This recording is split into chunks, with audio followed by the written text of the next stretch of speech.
आज का सेशन हम बिना टाइम वेस्ट किए शुरू करने वाले हैं। इम्पॉर्टेंट डेट क्या है इस वैकेंसी का? कल से ये फॉर्म आपका शुरू हो जाएगा। 17 अक्टूबर तक आप ये फॉर्म को फिल कर लीजिए। वैकेंसी का डिटेल क्या रहेगा? 1763 ये 5 डिवीज़न से आपकी पोस्ट आई हुई है। आप एक जगह नहीं, इसमें कोई डिवीज़न फॉर्म नहीं गिरेगा। ये फॉर्म सिर्फ प्रयागराज जो निकला है उससे गिरा हुआ, उसमें जो आप एलिजिबल होइएगा उसमें आपको डिवीज़न दिया जाएगा। आगे बात करते हैं एज की। तो एज का जो आपका कैलकुलेशन होगा वो 16/5/2025 से होगा। 15 से 24 साल के बच्चे इसमें फॉर्म को फिल कर सकते हैं। अगर आप SC/ST वाले हैं तो SC/ST के लिए 5 साल, OBC के लिए 3 साल, एक्स सर्विसमैन भी 3 साल, और जो PWD वाले कैंडिडेट हैं उनको भी 10 साल का यहाँ पे छूट दिया जाएगा। आगे मुद्दे की बात करते हैं। डेट ऑफ बर्थ भी दिया गया है आप लोगों के लिए कि डेट ऑफ बर्थ क्या रहेगा। जनरल वालों के लिए 16/9/2001 से 16/9/2010 के बीच। OBC वाले के लिए 16/9/1998 से 16/9/2010 तक। SC/ST वालों के लिए 16/9/1996 से 16/9/2010 तक। इसका भी एज का जो कैलकुलेशन है वो आपका 16/5/2025 से किया जाएगा। आगे क्या दिया है वो देखते हैं। एजुकेशन और टेक्निकल जो क्वालिफिकेशन है वो दिया हुआ है। मैट्रिक में आपका 50% होना चाहिए। अगर आपका 49 पॉइंट समथिंग है तो वो आपका एलिजिबल नहीं हो पाएगा। IITI ट्रेड में NCVT या SCVT होना चाहिए। तो ये आपका क्वालिफिकेशन है। कैलकुलेशन क्या होगा उसका 16/9/2025 से। अगर आपका सर्टिफिकेट 16/9 के बाद आया है तो भी इस फॉर्म को आप फिल नहीं कर पाइएगा। सिलेक्शन प्रोसेस क्या रहेगा? 10th का मार्क्स, IITI का मार्क्स, दोनों का मार्क्स को जोड़ा जाएगा, डिवाइड बाय 2 किया जाएगा।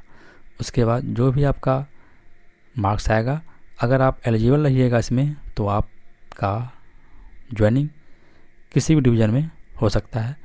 वो कट ऑफ जब निकलेगा तो उसके अकॉर्डिंग आपका ज्वाइनिंग होगा इसमें। आगे बात करते हैं एप्लीकेशन फ़ी रहने वाला क्या है। एप्लीकेशन फ़ी जनरल और OBC वालों के लिए 100 रुपया रहेगा। जो SC/ST, PWD, फीमेल और ट्रांसजेंडर हैं उनके लिए कोई फ़ी यहाँ नहीं रखा गया है। ट्रेनिंग की बात करें, ट्रेनिंग आपका 1 साल का होगा, कंप्लीट 1 साल का ट्रेनिंग होगा। ट्रेनिंग के दरमियान आपको स्टेफन के तौर पे 7 से 8,000 रुपया पर मंथ मिल सकता है। ज़्यादा भी हो सकता है या हो सकता है 8,500 मिल जाए, लेकिन 7 से आपको ये भी मिलेगा यहाँ पे। आगे बात कर लेते हैं हम। आगे जो है अलग अलग डिवीज़न से कुछ सीटें आई हुई हैं, जैसा आप देख सकते हैं यहाँ पे। तो फिटर, इलेक्ट्रिशियन, वेल्डर, कारपेंटर, ये सब सीटें हैं। ट्रेड के अकॉर्डिंग यहाँ पे सीट दिया है जैसा आपको दिख रहा होगा। ये है आपका प्रयागराज डिवीज़न से। आगे है आपका झांसी डिवीज़न से। तो झांसी डिवीज़न में अलग अलग ट्रेड से अलग अलग सीटें आई हुई है जैसा आप देख रहे हैं यहाँ पे। अगला बात करते हैं हेडक्वार्टर NCR से आया हुआ है प्रयागराज से। यहाँ पे बहुत सारे सीटें दिया हुआ है। Stenographer Hindi, English, carpenter operator, multimedia, web page, computer, networking, ये सब दिया हुआ है। ये सब टेक्निकल जो डिग्रियाँ हैं वो किए हुए हैं, तो आप इस जगह के लिए एलिजिबल हैं। नेक्स्ट बात करें आगे क्या दिया हुआ है। आगे क्या है आपका वर्कशॉप झांसी से दिया हुआ है, वैकेंसी आया हुआ है। तो जो एलिजिबल होंगे इसमें उसको ये पोस्ट मिलेगा। उसके बाद नेक्स्ट है आपका आगरा डिवीज़न से। तो ये भी बहुत सारे ट्रेड निकली हुई है, ये भी आपका है। उसके बाद फिर और निकला हुआ है आपका आगरा डिवीज़न से, ये भी आगरा डिवीज़न से है। ठीक है, तो इस तरह से अलग अलग डिवीज़न में आपकी पोस्टें आई हुई हैं। अब हम सबसे बड़ा मुद्दा जो बात कर लेते हैं वो क्या है वो आपको बताते हैं। तो जैसा कि मैंने थंबनेल पे लिखा है, अप्रेंटिस के 2 बड़े फ़ायदे हैं। तो पहला फ़ायदा आपको ये है कि अभी जो ग्रुप डी की वैकेंसी आई है, आपको पता है कि 2024 में ग्रुप डी वैकेंसी आई थी और अभी उसका एग्ज़ाम कुछ महीने बाद होने वाला है। तो उसमें आपको फ़ायदा क्या मिलेगा कि जब भी ग्रुप डी की वैकेंसी आएगी उसमें आपको 20% का आरक्षण मिलेगा। ठीक है, आरक्षण मतलब जैसे कि अगर ग्रुप डी में पिछले साल 24 में 32,000 पोस्ट आई थी, जिसमें कि 20% अगर निकालिएगा उसका तो 6400 लगभग कुछ सीटें आती है। तो जो फ्रेशर कैंडिडेट हैं, जो अप्रेंटिस नहीं किए हैं, वो 32,000 फाइट करेगा। और जो कैंडिडेट CCA अप्रेंटिस है वो करेंगे 6400 पे।